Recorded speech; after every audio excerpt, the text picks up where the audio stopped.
The best file I've ever owned cost $3 at a flea market in Lancaster County. I picked it up about 4 years ago. The tang was stamped USA in letters you could feel with your thumb, and the teeth grabbed mild steel like they were angry at it. I used it for maybe 20 minutes before I got curious and bought a brand new Nicholson file from the hardware store down the road. $14, stamped Mexico, and I could feel the difference before I even touched metal. That old flea market file outcut the new one so badly it was almost funny. Almost. The difference comes down to heat treatment and steel composition. Older American files were made from high-carbon tool steel, hardened to around 64 Rockwell. Modern offshore production often uses softer alloys that don't hold an edge the same way. The teeth on that $3 file weren't just sharper, they were harder than the steel they were cutting into. That $3 file was a ghost, a product of a company and a country that doesn't make them anymore. William Thomas Nicholson was born in Pawtucket, Rhode Island in 1834. By 14, he was learning the machinist trade alongside his father. By 17, he was manufacturing screw machines for the Eagle Screw Company in Providence. At 18, he went to work for Joseph Brown, the man who founded Brown & Sharp, building surveyors' instruments and precision gauges. The kid had serious mentors. When the Civil War broke out in 1861, Nicholson pivoted to arms manufacturing, producing parts for the Springfield rifle, the standard infantry weapon of the Union Army. But when the war ended, he saw a different opportunity. Files, the metal-cutting hand tools that machinists use to shape, smooth, and finish everything from engine parts to clock gears. Except every file in America was still cut by hand, slowly, inconsistently. Nicholson built a machine that could do it faster and better, patented it on April 5, 1864, and launched the Nicholson File Company. By 1867, his Providence plant was producing 3,600 files a day. By 1901, his multiple factories were churning out over 120,000 files per day, supplying 80% of the American market and selling in 40 countries.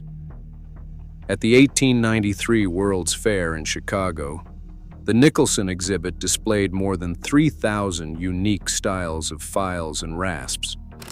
Rasps being the coarser cousins of files, with individual pointed teeth instead of parallel ridges, used on softer materials like wood and hooves rather than hardened steel. William Nicholson died that same year, holding 98 patents. His son Samuel took over. The company controlled a 24-building, 7-acre complex along the Woonasquatucket River in Providence, and it was called the world's largest file factory. 4 generations of Nicholsons ran the business. Samuel succeeded William. Paul C. Nicholson took over in 1939. His son, Paul C. Nicholson, Jr., was elected president on April 21, 1952. A straight line of family ownership stretching 105 years. Along the way, they bought practically every competitor in America. American File Company in Pawtucket, 1890. Great Western File Company in Beaver Falls, Pennsylvania, 1895. McClellan File Company in Saginaw, Michigan, 1897. Kearney and Foote in Paterson, New Jersey, 1901. G&H Barnett Company, makers of the Black Diamond brand, in Philadelphia, 1912. By 1916, 6 plants manufactured 7,000 different products. Then the dominoes started falling in reverse. The Providence flagship factory closed in 1959. Production moved to Anderson, Indiana. Paul C. Nicholson Jr. stepped down in 1969. 3 years later, in October of 1972, Cooper Industries absorbed the company through a merger. At the time, Nicholson still held 50% of the $50 million American market for files and rasps. Cooper shut down the Anderson plant on August 31, 1978. The Canadian operation in Port Hope, Ontario, got moved to Mexico after NAFTA passed in 1994. The same pattern played out across American toolmaking as trade policy shifted through the 90s. Tariff structures changed, labor cost differentials widened, and one by one, the Rust Belt lost industries that had been anchored there for generations. Production consolidated further. In 2010, Cooper and Danaher merged their tool divisions into something called Apex Tool Group. Nicholson was one of over 30 brands in the portfolio. On October 29, 2010, Apex president and CEO Steve Brightska announced the closure of the Cullman, Alabama plant, the last Nicholson file factory on American soil. Peggy Smith, director of the Cullman Economic Development Agency, said it plainly. It's hard to imagine Cullman without Nicholson file.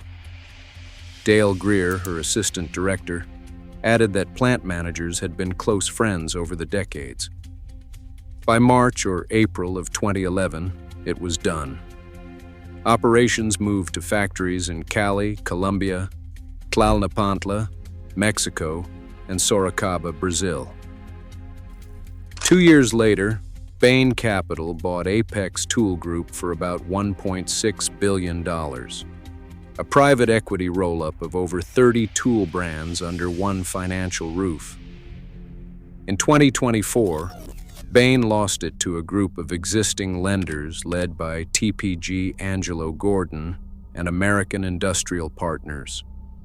The brand still exists on shelves. The files still say Nicholson.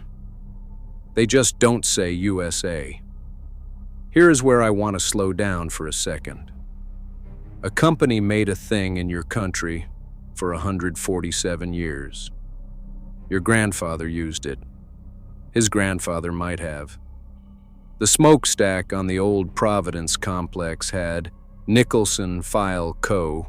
inscribed vertically in brick. They took most of it down. Now it just reads ECO. That remaining fragment is on the National Register of Historic Places.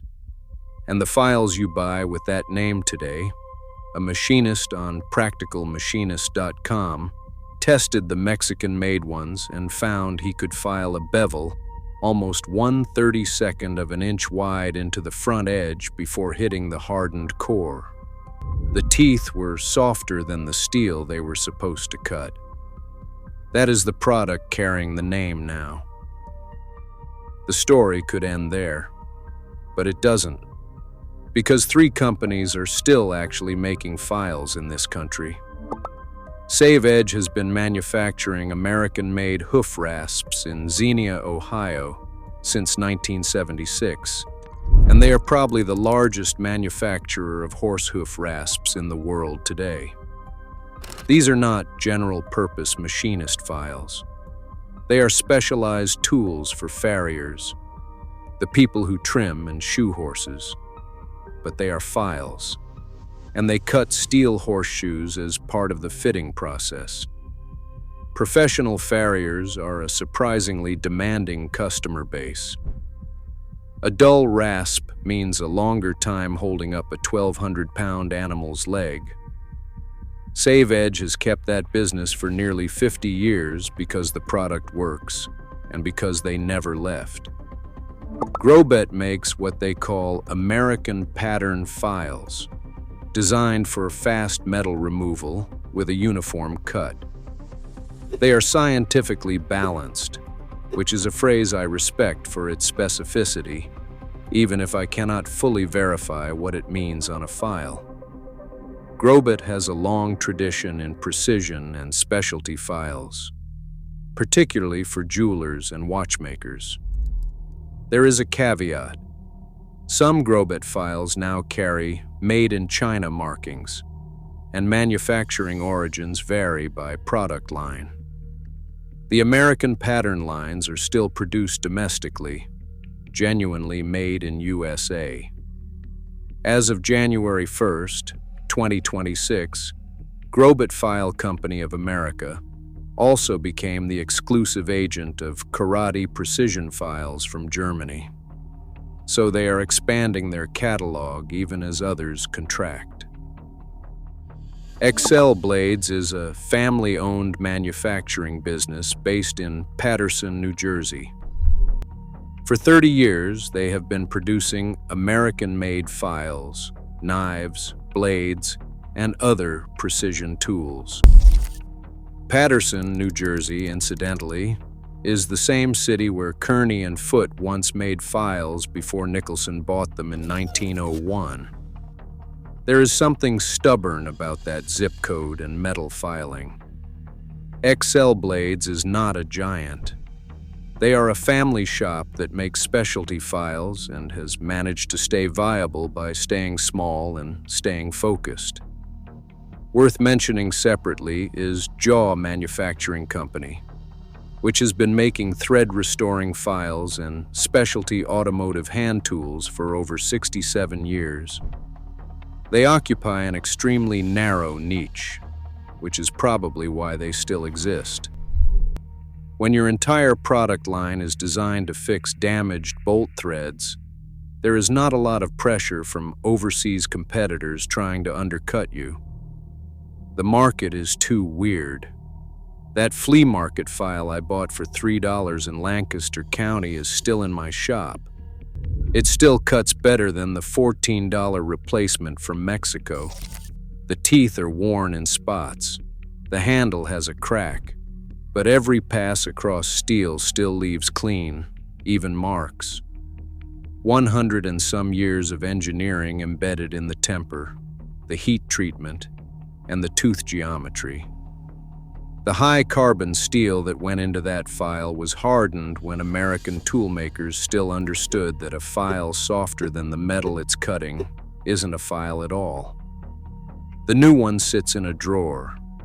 I keep it there as a kind of monument, a file that can't file, stamped with a name that used to mean something, made in a place that used to make things.